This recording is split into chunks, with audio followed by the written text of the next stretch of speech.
Girish Chodankar ji,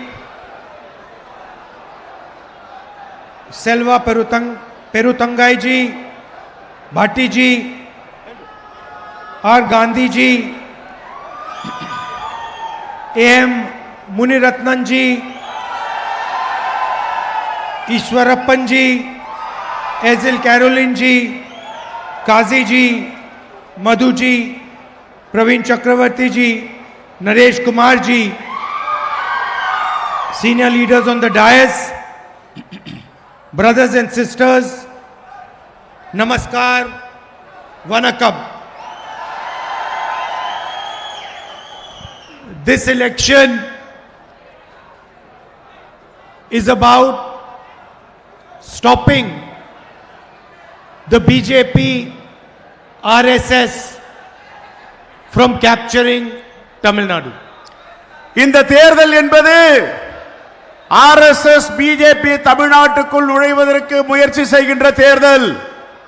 இந்த தேர்தலை பாசிச சக்திகளான RSS BJPயும் தமிழ்நாட்டில் நாம் அனுமதிக்கலாமா? அனுமதிக்க கூடாது.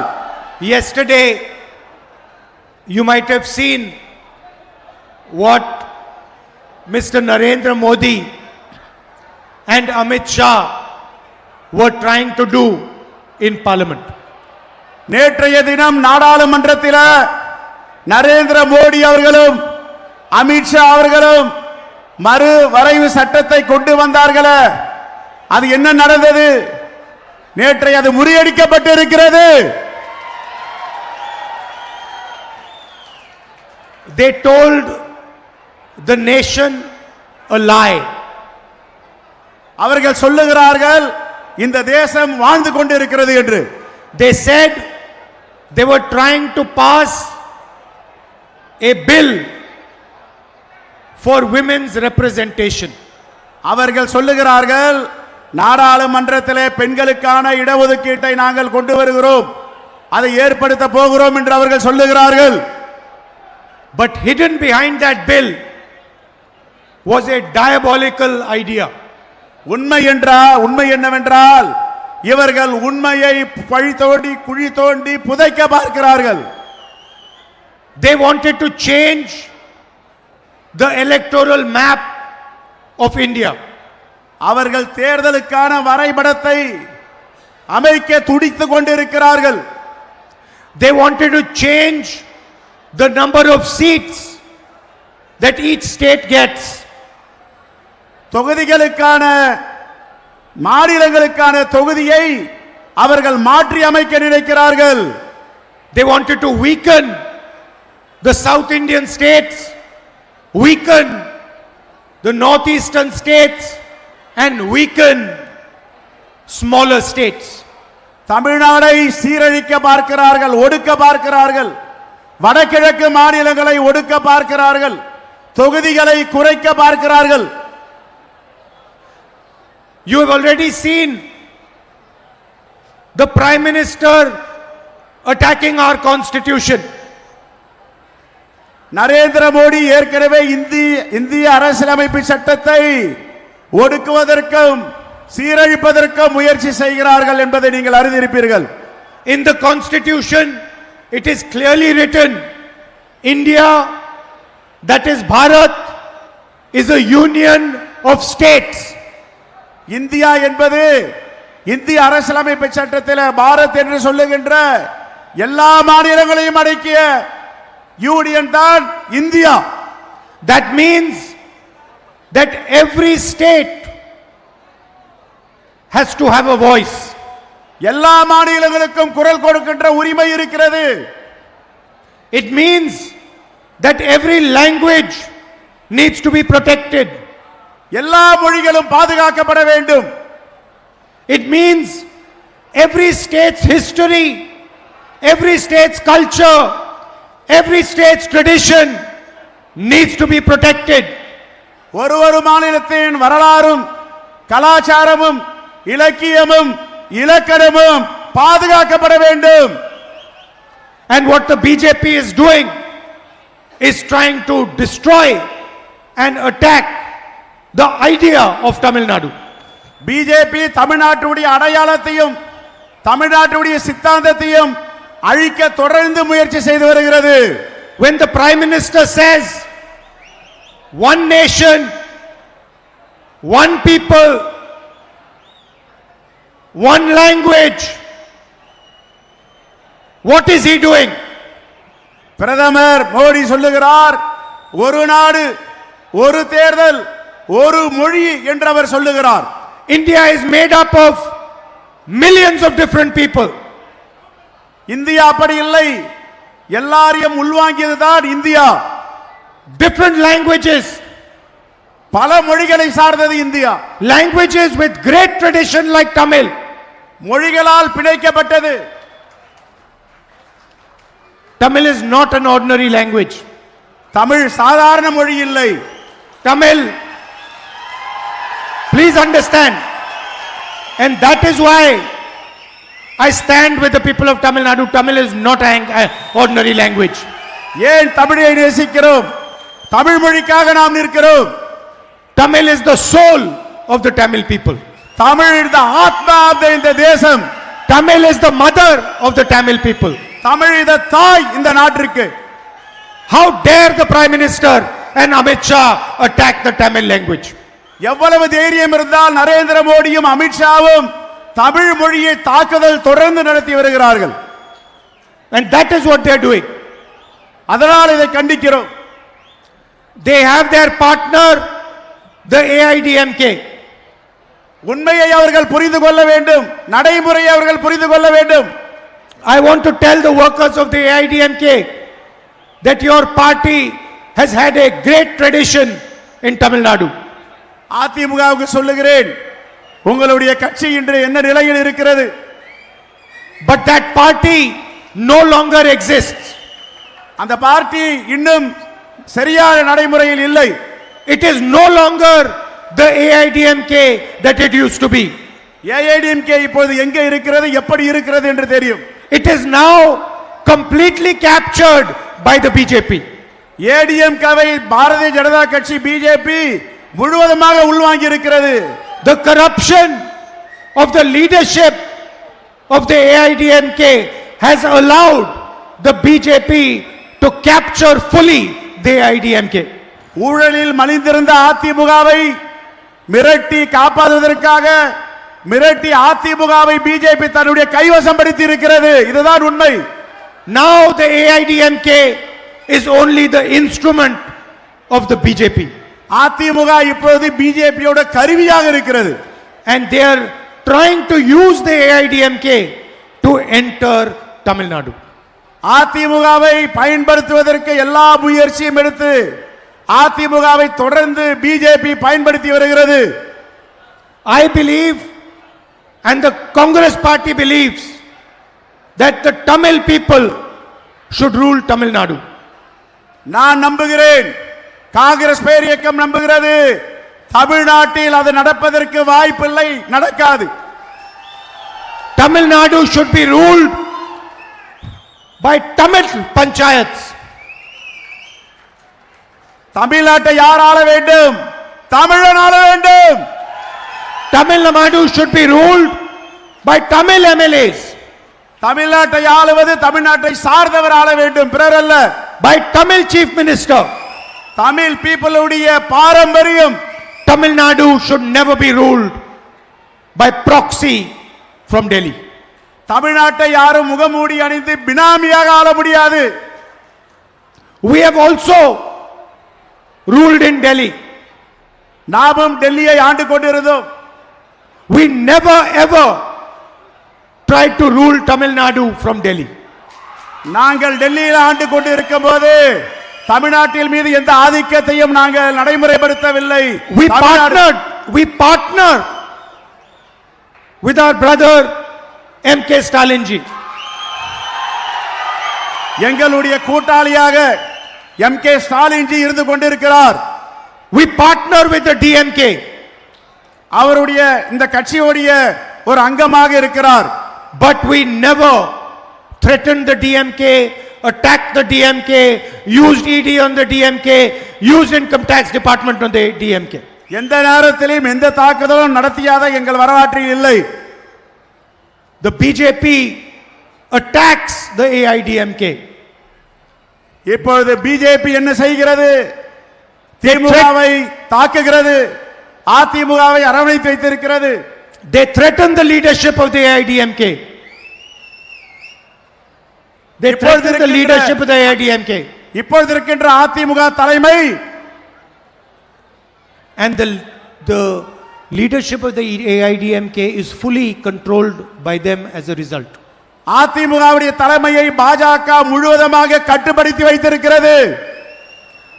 I want to tell you one message here, that no matter what happens,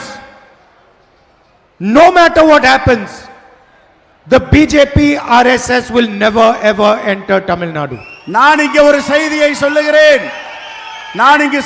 சொல்லுகிறேன். பிஜேபியும் ஆர்எஸ்எஸும் எந்த காலத்தில் தமிழ்நாட்டு மீது ஆதிக்கம் செலுத்த முடியாது, தமிழ்நாட்டை ஆள முடியாது. And yesterday we stopped the BJP from reducing the representation of the Tamil people. நேற்றைய தினம் பாஜக இந்த மசோதாவை கொண்டு வந்தது, மறுவரை சீரமைப்பு, அதை தடுத்து நாம் நிறுத்தி இருக்கிறோம். We stopped the BJP from reducing the representation of southern states. தென் மாநிலங்களில் உள்ள தொகுதிகளை, நாடாளுமன்ற தொகுதிகளை குறைப்பதற்கு முயற்சி செய்தது, அதை தடுத்து நிறுத்திவிட்டு வந்திருக்கிறோம். We stopped the BJP from reducing the representation of small states. சிறிய மாநிலங்கள் தன்னுடைய ஆதிக்கத்தை செலுத்தி நாடாளுமன்ற தொகுதிகளை குறைக்க முயற்சி செய்தது, அதையும் தடுத்து நிறுத்தி இருக்கிறோம். What the BJP was trying to do yesterday was an anti-national act. It was against the union of states. நேற்றைய தினம் அரசியலமைப்பு சட்டத்தை சிதைப்பதற்கும் எதிரான வேலைகளையும் முயற்சி செய்தது, அதை நிறுத்தி வைத்து முறியடித்திருக்கிறோம். And the entire opposition stood like a rock and defeated the BJP's nefarious design. நேற்று பாஜக ஜனநாயக முகரையில தோல்வி அடைந்திருக்கிறது. Brothers and sisters, the BJP are attacking democratic foundation of India. சகோதர சகோதரிகளே, நம்முடைய அரசியலமைப்பு சட்டத்தை தொடர்ந்து பிஜேபி தாக்குதல் நடத்தி வருகிறது. They are using delimitation as a political weapon. அவர்கள் எல்லாவற்றையும் பயன்படுத்தி தொடர்ந்து இந்த தாக்குதலில் ஈடுபட்டு வருகிறார்கள். They have transformed the electoral map of Assam and Jammu and Kashmir. அவர்கள் தேர்தல் வரைபடத்தில் அசாமியும் ஜம்மு காஷ்மீரையும் அதிலிருந்து எல்லா விதத்திலும் தவறு செய்வதற்காக துடித்துக் கொண்டிருக்கிறார்கள். And they want to do that to the rest of the country. அதையும் நாங்கள் தடுத்து நிறுத்தி இருக்கிறோம். Their main idea is to attack your history, your culture, your language and your tradition. BJP தொடர்ந்து நம்முடைய கலாச்சாரத்தையும் நம்முடைய மொழியையும் நம்முடைய சித்தாந்தத்தையும் சிதைப்பதற்கு தொடர்ந்து முயற்சி செய்து வருகிறது. And our alliance is going to stop them from trying to do that.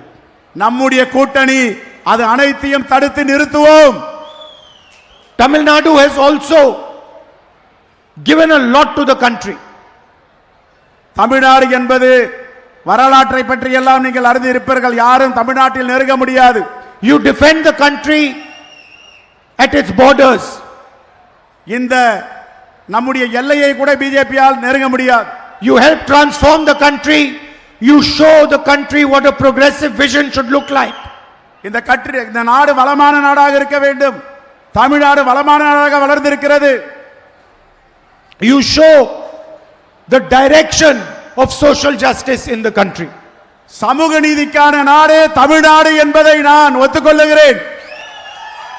The BJP tries to undermine you by not giving you your funds. BJP தமிழ்நாட்டை குறைத்து மதிப்பிடுகிறது. தமிழ்நாட்டு மக்கள் அதற்கு தகுந்த பாடம் தருவார்கள். They are withholding central funds worth 2,000 crores for your education. 1000 கோடி ரூபாய் 2000 கோடி ரூபாய் நமக்கு கல்வித்துறைக்கு கொடுக்க வேண்டிய நிதியை கொடுக்க மறுக்கிறது. They are delaying the aims in Madurai. AIIMS hospital, all India institute of medical science, உங்களுக்கு எல்லாம் தெரியும் மதுரையில் There's அதை a- இன்றும் தமிழ்நாட்டுக்கு கொடுக்க மறுக்கிறது BJP. There's a delay in the Metro Central Support Limited. Madurai கோயம்புத்தூருக்கு ஏற்கனவே இருந்த மெட்ரோ ரயில் நிலையத்தை திட்டத்தை தடுத்து நிறுத்தி இருக்கிறது. So whatever they do, they try to weaken the people of Tamil Nadu. தமிழ்நாட்டை எப்படியெல்லாம் குறைக்க முடியுமோ குறைத்து மதிப்பிட முடியுமோ அப்படி தமிழ்நாட்டு மக்களுக்கு எதிராக வஞ்சித்து வருகிறது பிஜேபி ஆட்சி. In this election, our alliance is proposing some revolutionary social justice ideas. நம்முடைய கூட்டணி என்பது புரட்சிகரமான திட்டங்களை அறிவித்திருக்கிறது. We are going to deepen social justice in Tamil Nadu. மக்களிடம் நாம் சமூக நீதி எடுத்து சென்று கொண்டிருக்கிறோம். The first step we are going to take is we are going to give 2,000 rupees a month to every single Tamil woman in the state. மகளிர் உரிமை தொகை மாதம் 1000 ரூபாய் கொடுக்கின்ற அரசு இங்க இருக்கிறது. We'll also give 2,000 rupees a month to senior citizens and differently abled people. முதியோர்களுக்கும் மாற்றுத்திறனாளிக்கும் 2000 ரூபாய் கொடுத்து வருகிறோம். 2,000 rupees a month scholarship to college students. புதுமை பெண் திட்டத்திலும் தமிழ் புதல்வன் திட்டத்திலும் 2000 மாதம் கல்லூரி படிக்க அரசு கொடுத்து வருகிறது. And 2,500 rupees a month food security support. 2500 ரூபாய் உணவு பாதுகாப்பு சட்டத்தின் அடிப்படையில் உணவுப் பொருட்களாக வழங்கப்படுகிறது. Any woman who wants to buy property for the first time will have free registration of that property. நம்முடைய தாய்மார்கள் பெண்கள் ஏதாவது பத்திரப்பதிவு நிலம் வாங்கினால் அவர்களுக்கு முதல் முறை வாங்கும் பொழுது முழுமையாக ரத்து செய்யப்பட்டு சலுகை அளிக்கப்பட்டு இருக்கிறது. To fight the massive unemployment that the BJP has created in the country, we are going to fill all government vacancies within 300 days. BJP எல்லா அரசியல் இயந்திரங்களையும் தமிழ்நாட்டுக்கு எதிராக பயன்படுத்தி வருகிறது. That is what we are going to do for the people of Tamil Nadu. அதை தடுத்து முறியடிப்பார்கள் தமிழ்நாட்டு மக்கள். Brothers and sisters, I have a special relationship with the people of Tamil Nadu. என் அருமை சகோதர சகோதரிகளே, என்னுடைய உறவு என்பது உங்களிடம் விசேஷமான உறவு. The special relationship. Every single person, regardless of which party he comes from or she comes from, knows that I have a special relationship, a loving relationship with the people of Tamil Nadu. யார் என்ன சொன்னாலும் தமிழ்நாட்டு மக்களை நான் நேசிக்கிறேன், தமிழ்நாட்டு மக்களிடையே அன்பு செலுத்துகிறேன், தமிழ்நாட்டு மக்கள் நல்லுறவை நான் வைத்திருக்கிறேன். I have thought about this often. Why is it that when I come to Tamil Nadu, I feel something special for this land? எதற்காக இதை சொல்லுகிறேன்? நான் தமிழ்நாட்டுக்கு வரும்பொழுதெல்லாம் இந்த தமிழ்நாட்டு மக்களை ஒரு விசேஷமாக நான் நேசிக்கிறேன். And when the RSS, BJP or anybody tries to attack you, undermine you, disturb you, I feel disturbed. RSS BJP தொடர்ந்து தமிழ்நாட்டு மக்களை வஞ்சித்து வருகிறது, தாக்குதல் நடத்தி வருகிறது. This is a natural thing that happens with me. இது தேசிய அளவில் தொடர்கிறது. And this is not a new thing, because I remember when I was small, the love and affection that you had for my grandmother. இது புதியதில்ல. என்னுடைய தாய், என்னுடைய பாட்டி அன்னை இந்திரா காந்தி காலம் முதல் உங்களை நேசித்துக் கொண்டிருக்கிறோம். And the same for my father. அதை தொடர்ந்து நான் கடைபிடித்து வருகிறேன். So this is a relationship that my family has with the people of Tamil Nadu. உறவு என்பது குடும்ப உறவாக நான் தமிழ்நாட்டு மக்களை நேசிக்கிறேன்.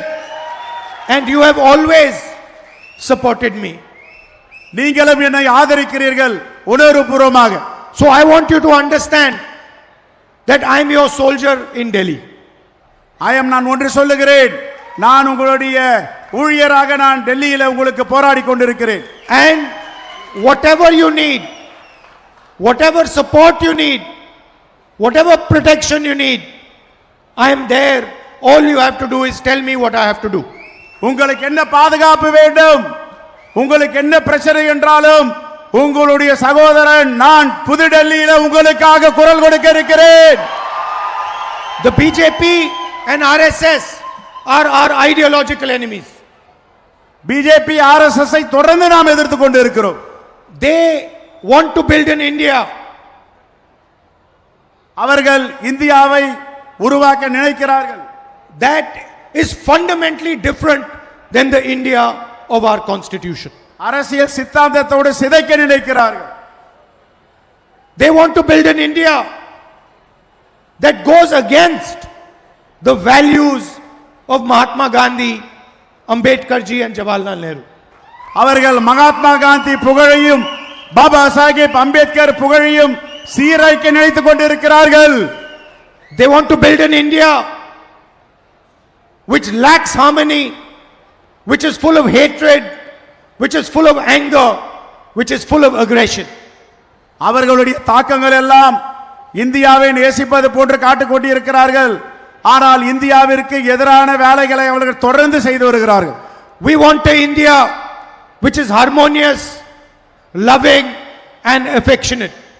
நமக்கு தேவையான இந்தியா அன்பு, பாசம், நல்லுறவு கொண்ட இந்தியாவாக நாம் பார்க்கிறோம். We want an India where all religions, all traditions, all languages are loved and respected. நமக்கான இந்தியா என்பது எல்லா மொழிகளையும், எல்லா மதங்களையும், எல்லா கலாச்சாரத்தையும் நேசிக்கின்ற இந்தியாவாக இருக்க வேண்டும். We want an India where the weakest are comfortable and feel protected. நமக்கு உண்டான இந்தியா ஒடுக்கப்பட்ட மக்கள் மகிழ்ச்சியாக இருக்க வேண்டும். This is the real fight that is taking place across the Indian political battlefield. இதுதான் இந்தியாவுடைய பெருமை. It's a battle of two different ideologies, இரண்டு சித்தாந்தங்களுக்கு இடையே போர், of two different visions of the country. இரண்டு பார்வைகளுக்கு இடையான போர். And I want you to know that we are going to defeat the vision of the BJP. அவர்கள் இந்தியாவை பிளவுபடுத்த பார்க்கிறார்கள். You saw yesterday the face of Prime Minister Modi. நேற்றைக்கு நீங்கள் பிரதமர் மோடி அவர்கள் முகத்தை பார்த்திருப்பீர்கள். Completely lacking confidence. முழுமையாக நம்பிக்கையோடு இருந்தார்கள். He could not even face the opposition. He was sitting sideways. அவர்களால் எதிர்க்கட்சியை எதிர்த்து கூட பார்க்க முடியவில்லை. And the reason, brothers and sisters, is because he is controlled by the United States. காரணம் என்னென்றால் நாம் எல்லாம் ஒருங்கிணைந்த இந்தியாவாக பார்க்கிறோம். He signed a deal between India and the United States that sold our country out. அவர்கள் நினைக்கிறார்கள் இந்தியாவை விட்டு வெளியேற்ற வேண்டும் என்று. He handed out our energy security. நாம் வலிமையாக இருக்கிறோம். He gave away our data. அவர்களிடம் திட்டங்கள் இருக்கின்றன, தரவுகள் இருக்கின்றன. He sold our farmers. எல்லாவற்றையும் விற்று விட்டார்கள். And he sold our small and medium industry. எல்லா இருப்புகளை எல்லாம் விற்று தீர்த்து விட்டார்கள். Today if Donald Trump tells Modi to jump, Modi jumps. Modi எகிறுகிறார். விவசாயிகளுடைய பொருளாதாரத்தை அனைத்தையும் விட்டு விட்டார். If Donald Trump tells Modi lie down, Modi lies down. Modi அவர்கள் கீழே விழுந்திருக்கிறார். கீழே விழுந்து அவர் இந்தியாவிற்கு எதிரான வேலைகளை பார்க்கிறார். Why? Because Donald Trump controls Narendra Modi fully. எதற்காக மக்களுக்கு எதிராக அவர் செயல்படுகிறார்? How does he control him? He controls him through the Epstein files. அவர் யாரை கட்டுப்படுத்தி வைத்திருக்கிறார்கள்? He controls him because he knows Narendra Modi's financial system. He understands Narendra Modi's link with Adani. Narendra மோடிக்கு தெரியும் அவர் என்ன செய்து கொண்டிருக்கிறார், இந்த தேசத்தை விட்டு கொண்டிருக்கிறார். ஆனால் அவர் எதிர்த்து தொடர்ந்து நான் குரல் கொடுப்பேன். Narendra Modi is controlled by Donald Trump and Narendra Modi wants to do the same to the Chief Minister of Tamil Nadu. Narendra Modi என்ன நினைக்கிறார்? எல்லாவற்றையும் கட்டுப்படுத்த முடியும். தமிழ்நாட்டிலும் முதலமைச்சராக இருப்பவரை கட்டுப்படுத்த முடியும், ஆட்சி கொண்டு வர முடியும் துடிக்கிறார். That is why he wants to put the AIDMK in power in Tamil Nadu. அதுதான் உண்மையான அதிகாரம். Because he knows that no matter what he does, he cannot control the current Chief Minister of Tamil Nadu, Mr. Stalin. ஆனால் நரேந்திர மோடி எல்லாவற்றையும் கட்டுப்படுத்தலாம். இன்று இருக்கிற நம்முடைய மாண்புமிகு முதலமைச்சரை கட்டுப்படுத்த முடியாது. He knows that Mr. Stalin is independent and will not be pressurized by Narendra Modi. நம்முடைய மாண்புமிகு முதலமைச்சர் மு.க. ஸ்டாலினை அவர் கட்டுப்படுத்த முடியாது. சுதந்திரமாக செயல்பட்டு அவர் ஆட்சி செய்து வருகிறார். That is why he wants to remove Mr. Stalin and place a person that he can control. அததான் எல்லோரையும் கட்டுப்படுத்துகின்ற மோடி திரு ஸ்டாலின் அவர்களை கட்டுப்படுத்த முடியவில்லை. Mr. Modi can dream whatever dream he wants. The reality is going to come visible to him the day the election results are announced. ஆனால் அவர் என்ன திட்டங்கள் போட்டாலும் என்ன ஒப்பந்தம் போட்டாலும் தமிழ்நாட்டில் அவர் வெற்றி பெற முடியாது. The DMK Congress alliance is going to sweep the election in Tamil Nadu. Dravida Munnetra Kazhagam Congress உடைய கூட்டணி மகத்தான வெற்றி பெற போகிறது. And Mr. Narendra Modi and Amit Shah will understand the power and the will of the people of Tamil Nadu. மோடியும் அமித்ஷா அவர்களும் புரிந்து கொள்ள வேண்டும், தமிழ்நாட்டு மக்கள் சக்தி வாய்ந்தவர்கள், உங்களால் இங்க ஒன்றும் செய்ய முடியாது. I'd like to thank all of you for coming here and listening to me. உங்களுக்கெல்லாம் நான் நன்றி செலுத்த கடமைப்பட்டு இருக்கிறேன். It is always an honor and a pleasure for me to come. எப்பொழுதும் உங்களை பார்க்க நான் வந்து கொண்டே இருப்பேன். Thank you very much. I love you also. உங்களை நான் மனப்பூர்வமாக நேசிக்கிறேன். Namaskar. வணக்கம். தலைவர் ராகுல் காந்தி. கேட்கலையே, மோடிக்கு கேட்கணுமே. தலைவர் ராகுல் காந்தி, தலைவர் ராகுல் காந்தி. நன்றி, வணக்கம்.